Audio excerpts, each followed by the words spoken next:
nacidos en Liverpool, Gran Bretaña, en 1983, los niños Robert Thompson y John Venables tenían 10 años de edad y un historial problemático en la escuela. Provenían además de familias disfuncionales. Eran chicos que siempre reprobaban en el colegio, con dramas de alcoholismo, violencia familiar y divorcios en sus casas. Robert Thompson era un niño que había aprendido a desconectarse emocionalmente por los traumas que había sufrido desde pequeño, sobre todo el abandono de su padre, que les dejó cuando tenía 6 años, y la violencia que había visto en casa antes y después de eso.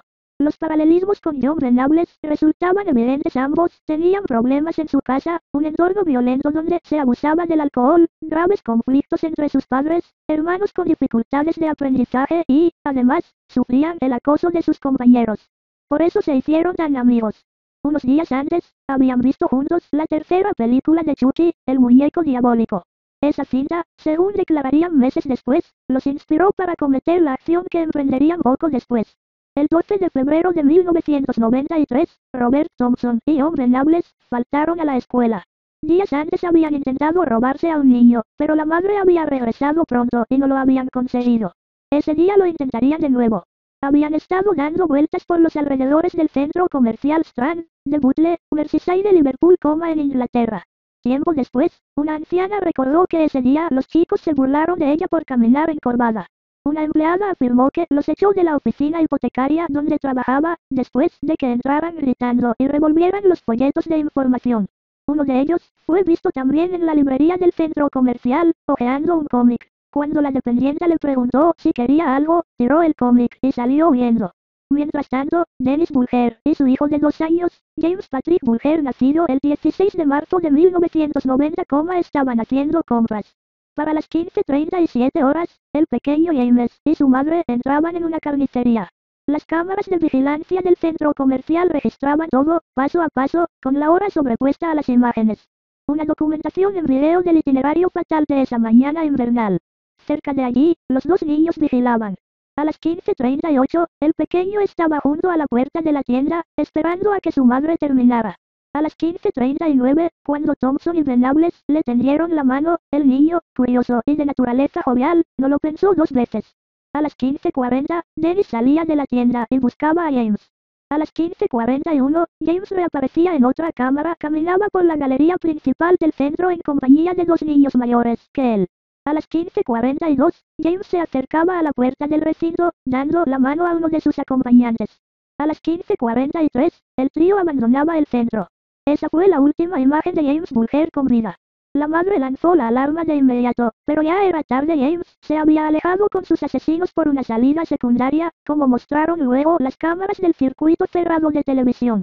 Las últimas horas de James Bulger consistieron en una larga y terrorífica caminata desde el centro comercial hasta un descampado junto a una vía férrea, cerca de un río. En el trayecto, 38 testigos los vieron pasar. Fueron 4 kilómetros de marcha agotadora, durante los cuales James Bulger lloró casi ininterrumpidamente. Varios testigos recordaban a James lloroso y con magulladuras en la cara. Una mujer dijo haber visto cómo los otros 2 niños cogían a James de las manos, uno a cada lado, y lo balanceaban hacia adelante y detrás, subiéndole hasta la altura de sus cabezas. El niño parecía muy asustado, explicaría tiempo después. Otro testigo dijo haber visto cómo los acusados cogían al más pequeño por los brazos y le arrastraban. Me pareció que el más pequeño quería huir, señaló.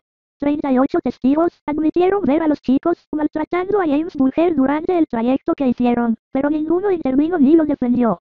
Eso apenas fue el comienzo de una larga agonía. Cuando llegaron a una vía férrea del paraje de Walton, Robert Thompson y John Venables no mostraron piedad alguna. Primero lo pintaron de verde. Luego le arrojaron ladrillos encima al pequeño y lo golpearon repetidas veces con una barra de metal. Thompson le dio una patada tan fuerte en la cara que le dejó la huella marcada en la piel. Le rompieron las manos y los dedos pisoteándoselos. De allí le quitaron los pantalones y los pañales y lo torturaron con baterías eléctricas, mismas que terminaron introduciéndole por el recto como parte del abuso sexual que cometieron con él. Se pararon luego sobre el niño y le brincaron encima de su estómago y pecho. Después lo patearon en el vientre hasta reventarlo. Ya muerto, colocaron el cadáver sobre las vías férreas, para que el tren lo destrozara y simular un accidente. Se alejaron riendo y burlándose de algunos detalles, de regreso a sus respectivas casas. El secuestro desató una cacería humana sin precedentes. Scotland Yard movilizó a cientos de agentes por toda Gran Bretaña. El cadáver del niño fue hallado el 16 de febrero. Tras 4 días de búsqueda nacional, el tren lo había cortado en dos. Durante el juicio, los dos acusados asistieron impasibles a la reconstrucción efectuada por el fiscal en los juzgados de Preston, a unos 30 kilómetros del solar, donde James fue muerto a golpes y pedradas. El jurado examinó las imágenes grabadas por la cámara de seguridad del centro comercial Strand, donde los dos acusados secuestraron al pequeño. Con la hora sobreimpresa en las imágenes, resultó sencillo ordenar la secuencia de los hechos.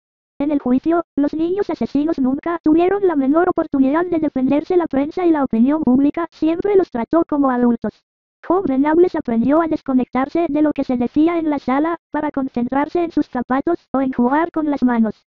El juicio se convirtió en un acto de histeria colectiva donde la gran perdedora fue la infancia británica. Venables y Thompson jamás fueron vistos como si fueran niños durante el juicio, pero los demás chicos británicos perdieron su libertad, su derecho a hacer mandados, a jugar a la pelota en su barrio con sus amigos, o simplemente andar en bicicleta en la vereda, su derecho a la infancia. La filosofía de que los niños no estaban seguros en ninguna parte se impuso. No se podía dejar a los hijos con nadie a cargo. Miles de mujeres abandonaron sus empleos para ocuparse solamente de sus chicos ante el síndrome y el miedo al secuestro. Nada volvió a ser como antes. Varios psicólogos de la defensa sostuvieron que los asesinos pensaban que solo era un juego. Pero ese argumento no sirvió de nada al final, fueron condenados a cadena perpetua. Los tabloides británicos glorificaron la condena a perpetuidad. A los jueces británicos les bastó que los chicos diferenciaran el bien del mal para aplicarles la condena. La máxima confesión que los acusados recibieron fue que sus nombres no se conocieran, pero los tabloides violaron las reglas. Joe Venables y Robert Thompson pasaron 8 años y 4 meses en prisión. Aunque en prisión estuvieron separados, las vidas de Joe Venables y Robert Thompson no fueron muy diferentes. Ambos estuvieron rodeados de fortísimas medidas de seguridad y de una legión de especialistas. El gobierno británico gastó en su rehabilitación 3 millones de libras esterlinas, 4 millones de dólares. A pesar de que los niños se pasaron durante años la pelota de la responsabilidad por la muerte de Bulger, ambos terminaron por asumir su culpabilidad. Su horario en prisión, sin embargo, no era tan estricto. Entre semana, se levantaban a las 7:00. A las 9:15 horas comenzaba su jornada educativa, hasta las 15:15 horas. Por la tarde permanecían encerrados en su celda hasta que, a las 22:00 horas, las luces se apagaban. Los fines de semana tenían permiso para quedarse en cama hasta las 11:00 horas.